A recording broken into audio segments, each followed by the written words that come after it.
A Soldier's Return. Diana Crane had survived 14 brutal years in the Frontier Defense Corps, fighting in conflicts that most civilians would never hear about. She carried scars that ran deeper than the burn marks across her left shoulder, deeper than the shrapnel wounds that still ached when the weather shifted. At 32, she felt ancient, worn down by battles on frozen moons and scorched wastelands where the line between enemy and ally blurred until nothing made sense anymore. Her discharge papers arrived on a cold morning in the orbital station slums, delivered by a bored automated drone that didn't care about her service record or the medals gathering dust in her locker. The government thanked her with a handshake, a certificate printed on cheap synthetic paper, and absolutely nothing else. No pension, no job placement, no acknowledgement of the nightmares that woke her screaming at 3 in the morning. Diana's apartment was a box measuring 3 meters by 4, with walls so thin she could hear her neighbors breathing. The rent was 3 months overdue. Her credit account showed a negative balance that made her stomach turn. Medical bills from treatments the military claimed weren't service-related piled up in her inbox, each one a reminder that the system she'd fought for had discarded her like faulty equipment. When the inheritance notification arrived, Diana almost deleted it as spam.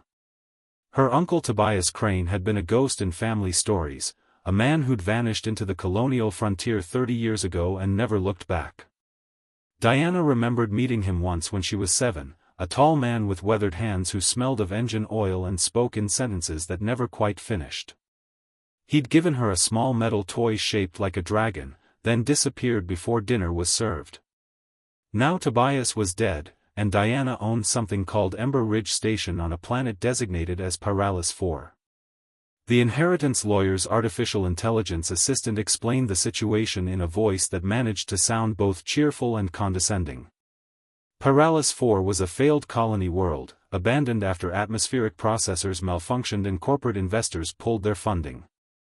The remaining population had evacuated 15 years ago, leaving behind empty settlements and broken dreams. Diana would have laughed if she'd had the energy. A property on a dead planet wasn't going to solve her problems.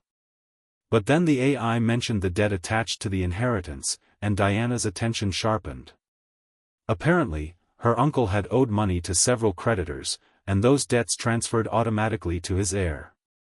300,000 credits worth of obligations that would follow Diana unless she formally accepted the inheritance and dealt with the property. She was about to refuse everything when the AI delivered the final detail with that same processed sweetness. There was one biological dependent registered to Ember Ridge Station, protected under the Exotic Life Preservation Act. Species registered as Paralis draconus, common designation as Ember Dragon. Abandonment carried mandatory penalties of 70,000 credits or 7 years imprisonment. Diana stared at her cracked display screen, trying to process the information. A dragon. Her uncle had left her a dragon on a dead planet, along with enough debt to bury her for the rest of her life. The universe had a cruel sense of humor. Journey to a dead world. The transport ship to Paralis 4 was the cheapest option available, which meant Diana traveled in a cargo hold converted for passenger use, surrounded by other desperate people chasing their own impossible dreams. A mining crew heading to extract minerals from abandoned settlements. A group of salvagers hoping to strip valuable materials from defunct machinery. One elderly woman who claimed she was returning to the planet where her daughter had died, seeking closure in the ruins. Diana spent the 3-week journey researching Ember Dragons on borrowed data terminals, piecing together information from old colonial records and scientific databases. The creatures were native to Paralis 4, evolved in the volcanic regions where geothermal vents created pockets of survivable atmosphere. They were roughly the size of large wolves, with scales that shifted from deep crimson to molten orange depending on their body temperature. Their wings were powerful enough to carry them through the thin atmosphere, and their intelligence rivaled that of primates. During the early colonial period, Ember Dragons had been hunted extensively. Their scales had unique heat-resistant properties valuable for industrial applications. Their bones contained minerals used in advanced alloy production. By the time environmental regulations were enacted, fewer than 200 individuals remained, most in captivity or research facilities that were abandoned during the evacuation. One particular detail caught Diana's attention. Ember dragons bonded with a single individual for life, forming connections that researchers still didn't fully understand. Once bonded, the dragon would refuse to cooperate with anyone else, sometimes starving themselves rather than accepting care from strangers. The colonial records included several tragic accounts of dragons dying after their bonded humans evacuated, unable or unwilling to form new connections. Diana wondered what that meant for her inheritance. Had her uncle's dragon bonded with him? Would the creature even acknowledge her existence, or would she arrive to find a hostile animal that saw her as an intruder? The transport ship descended through Pyralis 4's atmosphere with a violence that made Diana grip her seat restraints until her knuckles went white. The planet revealed itself in shades of rust and volcanic black, massive calderas dominating the landscape like open wounds in the surface. Lava flows from ancient eruptions had carved channels through mountain ranges, creating patterns that looked almost deliberate, as though some giant hand had drawn across the world. Ember Ridge Station sat on a plateau overlooking a valley filled with crystallized lava formations that glittered in the harsh sunlight. The station consisted of 5 interconnected domes, their surfaces scarred by decades of volcanic ash and acidic rain. Solar panels covered every available surface, though many were cracked or missing entirely. The whole structure looked fragile, like it might collapse if someone sneezed too hard. Diana stepped off the transport into air that tasted of sulfur and copper, thick enough to breathe but thin enough to make every breath feel inadequate. Gravity was 0.9 standard, just different enough to throw off her balance. The pilot handed her a single duffel bag containing everything she owned, accepted payment that left her with almost nothing, and lifted off without ceremony. Silence settled over the plateau like a physical weight. No wind, because the atmosphere was too thin for proper weather patterns. No birds, because nothing flew here except the dragons, and they'd learned long ago to avoid human settlements. No hum of machinery, because everything had broken down years ago and no one cared enough to fix it. Diana walked toward the main habitat dome, her boots crunching on volcanic gravel. The airlock door still functioned, surprisingly, its seals intact despite the neglect.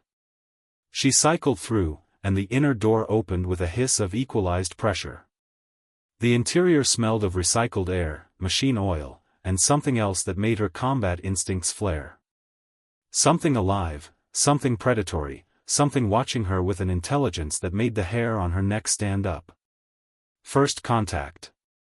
The habitat's main chamber was surprisingly well maintained compared to the exterior. Equipment sat in organized rows, labeled and catalogued with a precision that spoke of military training or obsessive personality. Data terminals blinked with standby lights, their displays dark but functional. A workbench held tools arranged by size and function, each one clean and ready for use. And in the center of the room, curled on a heated platform that glowed with faint orange light, was a dragon. He was smaller than Diana had imagined from the descriptions, maybe 1.5 meters long from nose to tail tip, with wings folded tight against his body. His scales were the color of dying embers, deep red with streaks of orange that seemed to pulse with internal heat. Horns curved back from his skull in elegant arcs, each one ridged and sharp enough to be weapons. His tail ended in a series of bony protrusions that looked like they could shatter bone with a single strike. But it was his eyes that stopped Diana cold. They were molten gold, bright and aware, studying her with an intensity that felt almost human. This wasn't an animal operating on instinct. This was a thinking creature, evaluating her, judging whether she was worthy of acknowledgement or dismissal. They watched each other in silence, neither moving. Diana's military training screamed at her to assess threats, identify weaknesses, plan escape routes. But something else, some instinct she didn't recognize, told her that any aggressive move would end badly. This dragon had lived here for decades. He knew every centimeter of this station. And more importantly, he'd bonded with Tobias Crane, which meant he was grieving. Diana slowly lowered her duffel to the floor, making her movements deliberate and unthreatening. She spotted a data tablet on a nearby shelf and picked it up carefully, activating its display. Her uncle's handwriting filled the screen, shaky near the end but still legible. The dragon's name was Cinder. Age estimated at 58 years, which made him elderly by Ember Dragon standards. He'd been Tobias's companion for 33 years, rescued as a juvenile from an illegal hunting operation. The notes detailed dietary requirements, environmental preferences, behavioral patterns, and medical history with the thoroughness of someone who dedicated their life to understanding another species. At the bottom of the file, Tobias had written a final message. His handwriting had deteriorated badly here, the letters uneven and difficult to read. Diana had to squint to make out the words. Cinder knows things I never wrote down. If he accepts you, he'll show you what matters. If he doesn't, leave immediately. He's dangerous when he grieves, and he has every right to his anger. I'm sorry I couldn't give either of you a better situation. The station has secrets worth protecting. Trust the dragon. He's smarter than both of us. Diana looked up from the tablet to find Cinder watching her with those unsettling golden eyes. His head tilted slightly, a gesture that conveyed curiosity and skepticism in equal measure. Then he made a sound that Diana's brain struggled to categorize.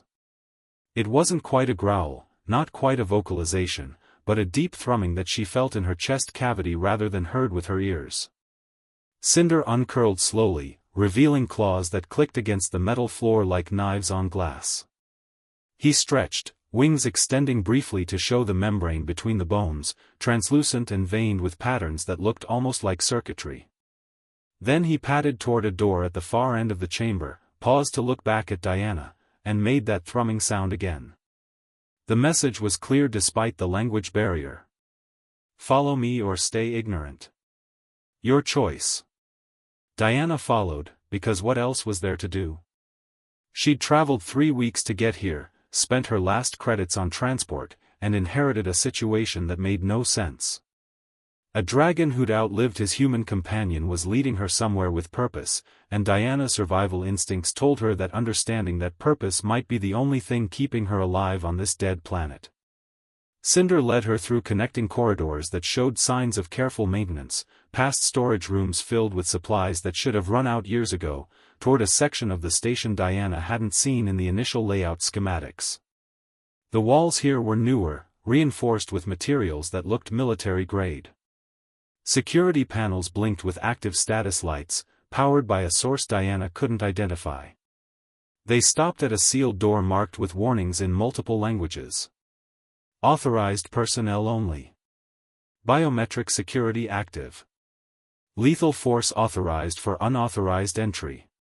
Cinder sat in front of the door and looked at Diana expectantly, his tail curling around his feet. His eyes reflected the warning lights, turning them into small suns in his skull. Diana placed her hand on the biometric scanner, not expecting anything to happen. The display flickered, ran through several processing sequences, and then text appeared that made Diana's blood run cold. Genetic match confirmed. Diana Crane, niece of Tobias Crane. Welcome to Project Ember Protocol. Clearance level updated to full access. Warning: contents of this facility are classified under military emergency protocols. Disclosure to unauthorized personnel carries automatic death penalty. The door opened with a hiss of pressurized air, revealing a staircase leading down into darkness. Cinder stepped through without hesitation, his scales beginning to glow faintly, providing illumination that turned the shadows orange and red. Diana stood at the threshold, her mind racing through possibilities. Her uncle had been involved in something classified, something important enough to warrant military-grade security on an abandoned planet. And he'd left it to her, along with a dragon who apparently understood what it all meant. She thought about her empty apartment on the orbital station, the debt collectors waiting for her return, the medical bills she'd never be able to pay. She thought about the 14 years she'd given to the military, fighting wars she didn't understand for causes that never materialized. She thought about coming here expecting nothing but one more disappointment. Instead, she'd found a mystery that her uncle had deemed important enough to protect with his life. And a dragon who was offering her the chance to understand, if she was brave enough to accept. Diana took a deep breath of the sulfur-tainted air and stepped through the doorway, following Cinder down into whatever secrets lay hidden beneath Ember Ridge Station. The door sealed behind her with a finality that felt like a commitment. There was no going back now. Whatever she found down here would change everything, and Diana was too tired, too broke, and too desperate to care about the consequences.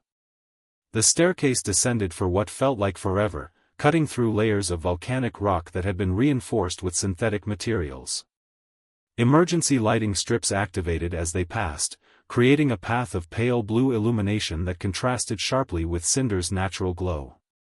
The air grew warmer with each step, heated by geothermal sources deep beneath the surface. Finally, they reached a massive chamber carved from solid rock, easily the size of the entire station above. And what Diana saw there made her forget how to breathe, made her question everything she thought she understood about her uncle, about this planet, about why anyone would abandon a colony that held something this valuable. The hidden laboratory. The chamber stretched before Diana like something from a fever dream, a space so vast it seemed impossible that one person could have created it. The walls were lined with equipment that hummed with active power, displays showing data streams in languages Diana didn't recognize. Crystalline formations grew from floor to ceiling, their surfaces etched with patterns that looked both natural and deliberately carved. At the center of it all stood a structure that defied easy description, a fusion of technology and biological matter that pulsed with faint light. Cinder padded across the chamber floor, his claws clicking against polished stone, leaving faint heat marks with each step. He led Diana past rows of containment units filled with samples, geological specimens arranged with scientific precision, biological materials preserved in stasis fields that created rainbow halos around each container. Everything was labeled in Tobias's handwriting, each tag noting collection dates, analysis results, and conclusions that suggested years of dedicated research. Diana's military training kicked in automatically, cataloging threats and resources. The power systems here were far more advanced than anything in the station above, drawing energy from geothermal sources with an efficiency that shouldn't be possible with standard colonial technology. The air filtration was maintaining perfect atmospheric conditions despite being surrounded by volcanic rock. And the security systems, Diana noticed cameras tracking her movement, automated defense turrets in standby mode, biometric scanners monitoring every breath. Her uncle hadn't just been living on Pyralis 4. He'd been running a research facility that would have required millions of credits in funding and resources that no private citizen should have possessed. Cinder stopped at a control terminal and made that thrumming sound again, more insistent this time. He pawed at the console, leaving scratch marks on its surface, then looked at Diana with those molten eyes. The message was clear. Activate this. Understand what Tobias left behind. Diana approached the terminal slowly, her mind racing through possibilities. What had her uncle discovered that warranted this level of secrecy? What was valuable enough to hide beneath an abandoned colony, protected by military-grade security and a dragon who'd rather starve than reveal it to the wrong person? She touched the terminal's interface, and it sprang to life with a speed that suggested it had been waiting for her. Tobias's face appeared on the display, recorded weeks before his death if the timestamp was accurate. He looked older than Diana remembered from that single childhood meeting, his face carved with lines that spoke of hard decisions and harder consequences. But his eyes were sharp, focused, filled with an intensity that made Diana lean closer. If you're watching this, Diana, then I'm dead and you've somehow gotten past Cinder's judgment. Tobias's recorded voice filled the chamber, echoing off stone walls. First, I apologize for dropping this situation in your lap.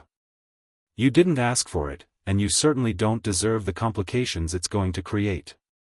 But your family, and more importantly, your military. You understand operational security. You know how to keep secrets that matter.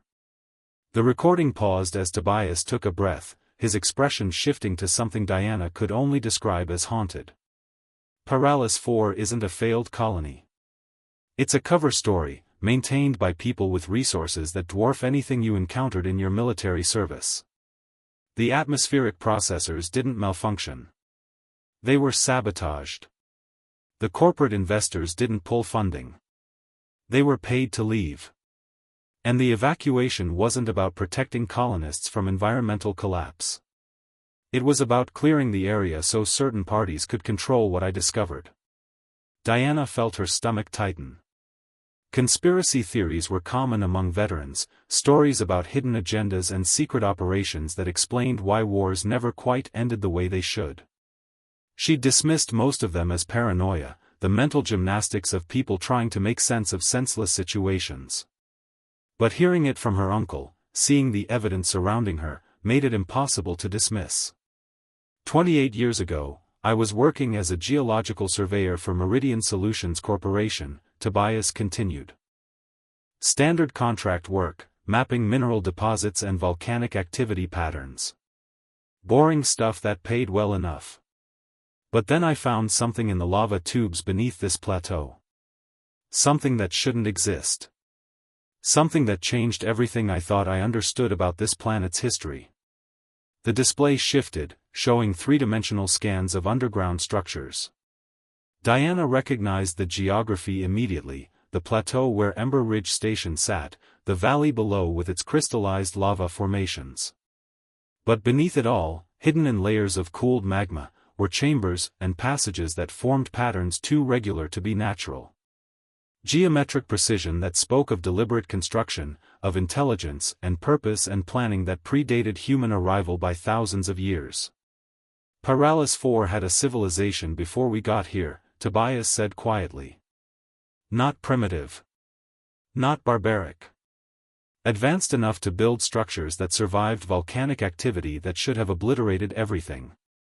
Advanced enough to develop technology that makes our best efforts look like children playing with rocks. And they're gone now, wiped out by some cataclysm that the geological record suggests happened about 15,000 years ago. Diana stared at the scans, her mind struggling to process the implications. First contact with alien civilizations was rare, and every known example had been with species currently alive and active. Finding evidence of an extinct civilization was theoretically possible but considered so unlikely that most researchers didn't bother looking.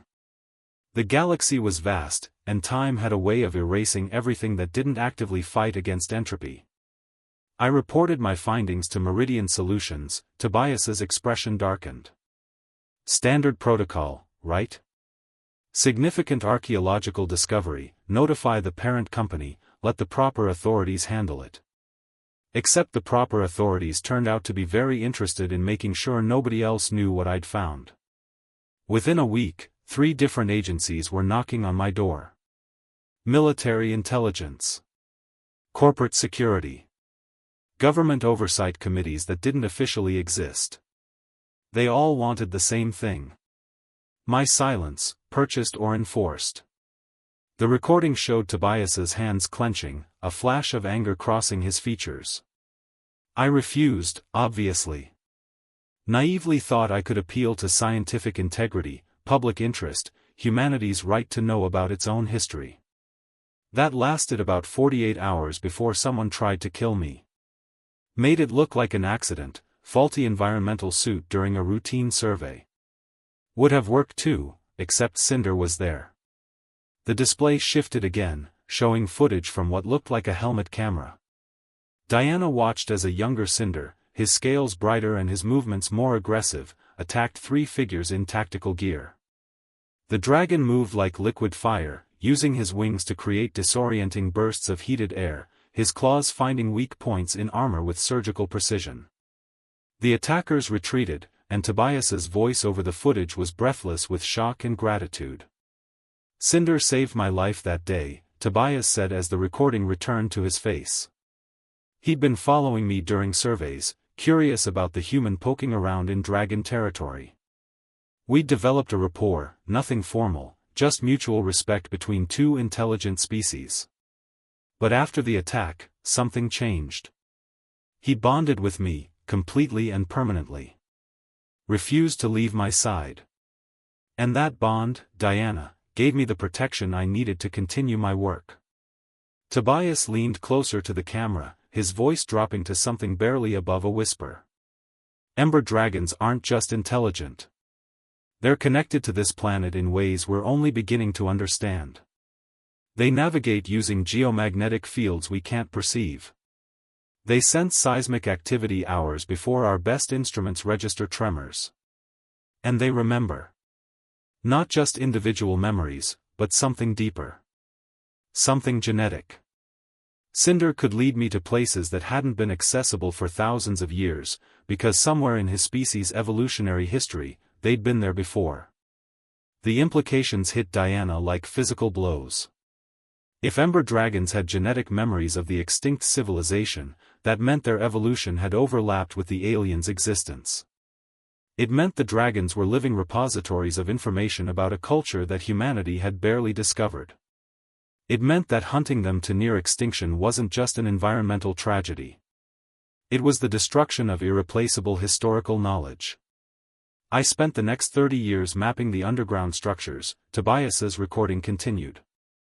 Built this facility in secret, funded by selling mineral rights to deposits I discovered while everyone else was focused on surface resources.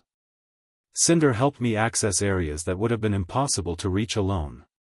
And what we found, Diana, what we learned about the civilization that built all of this, it's both incredible and terrifying. The display showed images of artifacts, objects of crystal and metal that seemed to incorporate both materials in ways that shouldn't be physically possible. Walls covered in writing that flowed like water, symbols that shifted meaning depending on viewing angle.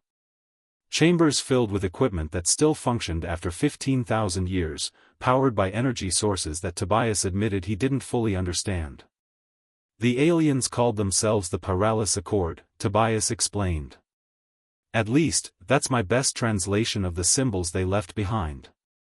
They were masters of geothermal engineering, shaping volcanic activity to power their civilization. They had a symbiotic relationship with the creatures we call ember dragons, though the dragons back then were different. Larger, more varied, integrated into every aspect of their society. And they were dying, slowly, from something they couldn't stop or control. Diana watched as the recording showed medical analysis data, genetic sequences breaking down, reproductive failures cascading across generations. The Paralis Accord had fought against their extinction for centuries, throwing every resource at the problem, developing technology that could have saved them if they'd had more time. But time ran out, and they'd made a choice that Tobias described as both desperate and brilliant. They encoded their knowledge into the dragons, Tobias said, his voice filled with awe. Not crude data storage, but actual integration of information into genetic structure.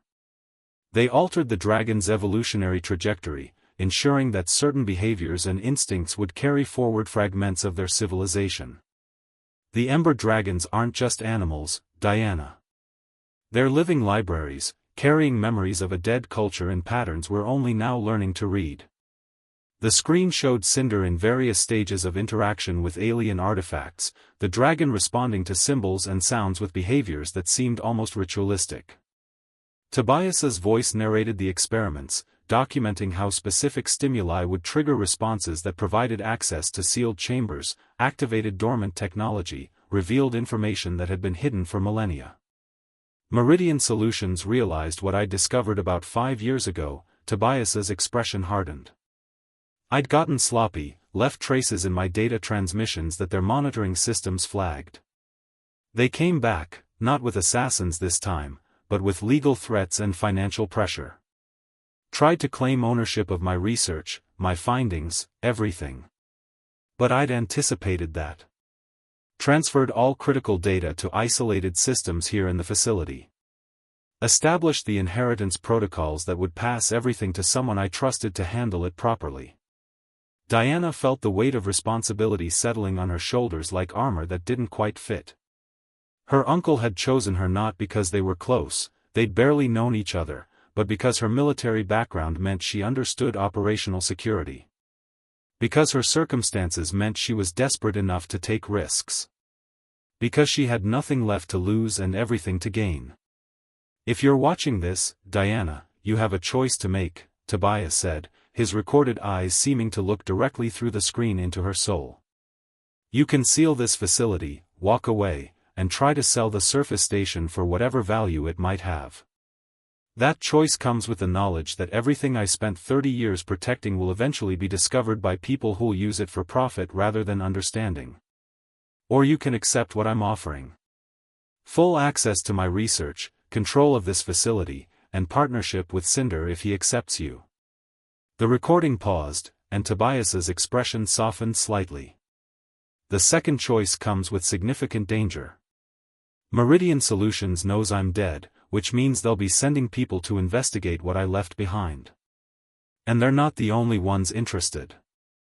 Military intelligence has been monitoring this planet since the evacuation. Government agencies want to ensure alien technology doesn't fall into private hands. Every one of them will see you as an obstacle to be removed or a resource to be exploited. Diana glanced at Cinder, who sat watching the recording with an intensity that suggested he'd seen it before, multiple times, waiting for this moment when a new human would make the choice that determined his future. The dragon's scales pulsed with faint light, heat radiating from his body in waves that Diana could feel from meters away.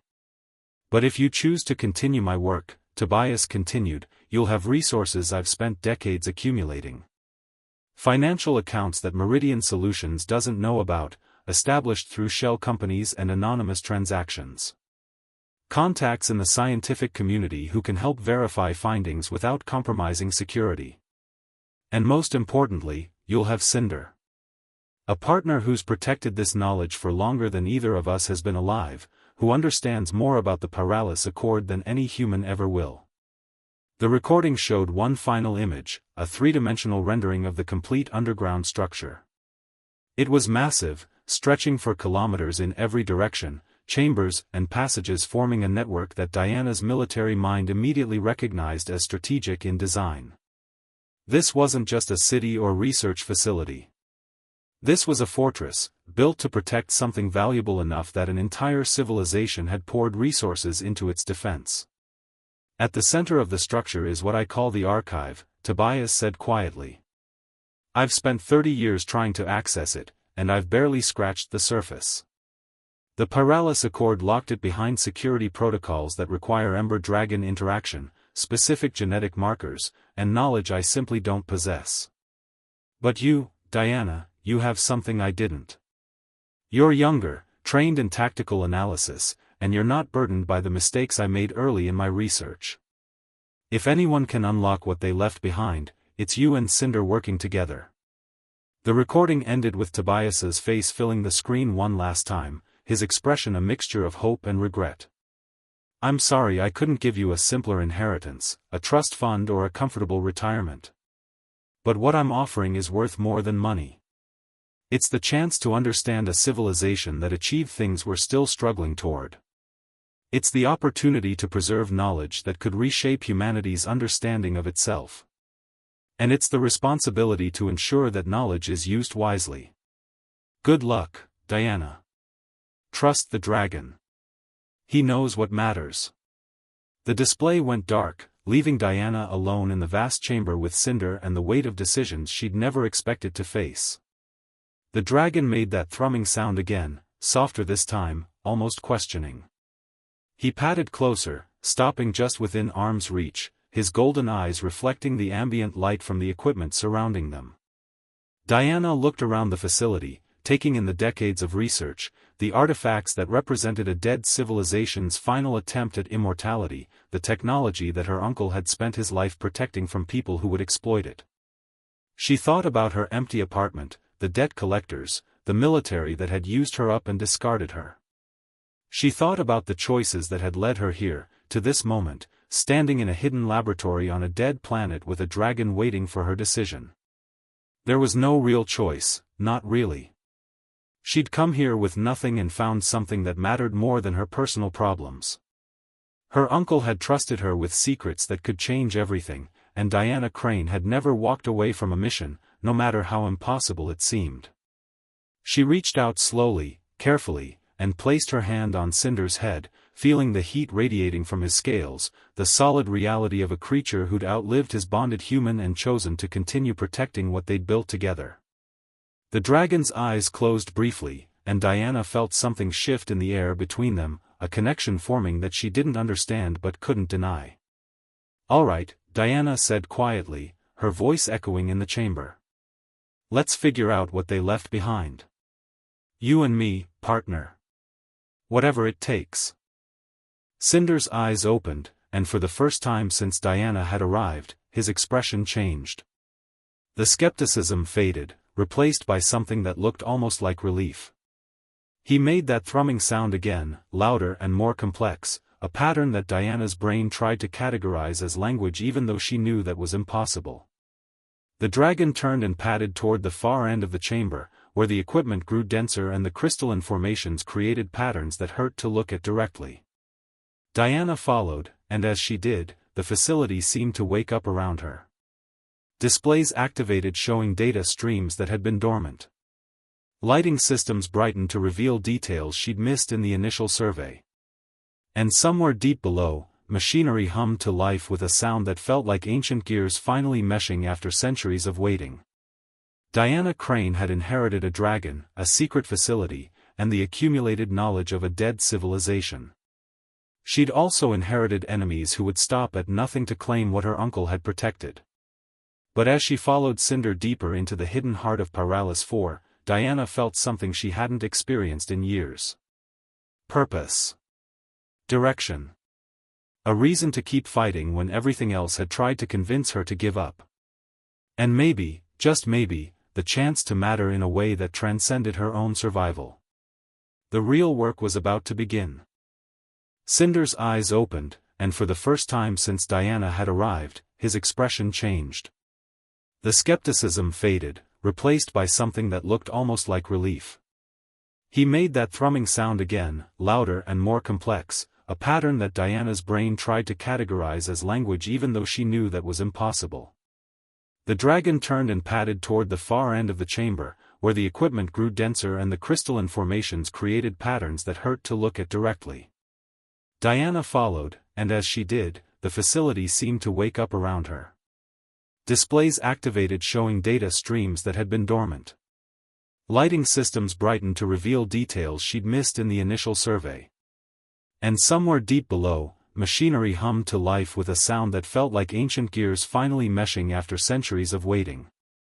Diana Crane had inherited a dragon, a secret facility, and the accumulated knowledge of a dead civilization. She'd also inherited enemies who would stop at nothing to claim what her uncle had protected. But as she followed Cinder deeper into the hidden heart of Paralis 4, Diana felt something she hadn't experienced in years. Purpose. Direction.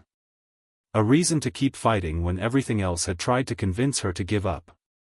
And maybe, just maybe, the chance to matter in a way that transcended her own survival. The real work was about to begin. Cinder's eyes opened, and for the first time since Diana had arrived, his expression changed. The skepticism faded, replaced by something that looked almost like relief. He made that thrumming sound again, louder and more complex, a pattern that Diana's brain tried to categorize as language even though she knew that was impossible. The dragon turned and padded toward the far end of the chamber, where the equipment grew denser and the crystalline formations created patterns that hurt to look at directly. Diana followed, and as she did, the facility seemed to wake up around her. Displays activated showing data streams that had been dormant. Lighting systems brightened to reveal details she'd missed in the initial survey. And somewhere deep below, machinery hummed to life with a sound that felt like ancient gears finally meshing after centuries of waiting.